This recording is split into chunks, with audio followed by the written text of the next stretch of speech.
Chennai Avadi Bharat petroleum பங்க்கில் தாங்க இந்த ஆண் நாய்க்குட்டியான அடாப்ஷன் வந்திருக்கு. ஆக்சுவலாக இவன் வந்து லேப் கிராஸ் ப்ரீடுங்க. இவனோட பேர் வந்து லியோ. இவனுக்கு கண்டிப்பாக ஒரு 1 இயர் அந்த மாதிரி தாங்க இருக்கும். ஸோ இதுக்கு முன்னாடி வளர்த்துனவங்க தான் வந்து விட்டுட்டு போயிருக்காங்க. இவங்க வந்து பங்க்லேயே வச்சு பார்த்துட்டு வந்துட்டு இருந்திருக்காங்க. இப்போ அவனை வந்து ஒரு நல்ல வீட்டுக்கு கொடுக்கணும், நல்ல இடத்துல அவனை ஒப்படைக்கணும் அப்படின்னு சொல்லி நினைக்கிறாங்க. ஸோ லேப் டாகுங்கிறதுனால வீட்டில் வச்சு வளர்க்குறது தான் அவனுக்கும் சேஃபு, அவனுக்கும் கொஞ்சம் செட் ஆகும். ஸோ முடிஞ்ச அளவு ஆவடி சைடு இருக்கவங்க, சென்னை சைடு இருக்கவங்க எல்லாருமே இந்த வீடியோவை பார்க்குறது மட்டும் இல்லாமல் கொஞ்சம் நிறைய பேருக்கு ஷேர் பண்ணுங்கள். சில அடாப்ஷன்ஸ்லாம் நம்ம ஷேர் பண்ண தான் வந்து அந்த குழந்தைங்களுக்கு ஒரு நல்ல வீடு கிடைக்குங்க. ஸோ ஆண் நாய்க்குட்டி தான், அதனால் தாராளமாக எடுத்து வளர்த்தலாங்க. முதல் ஓனர் தான் அவனை வந்து அவனோட வேல்யூ தெரியாமல் விட்டுட்டு போயிட்டாங்க.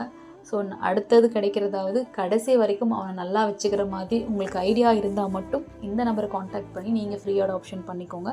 வீடியோ அதிகம் ஷேர் பண்ணுங்கள். நன்றி.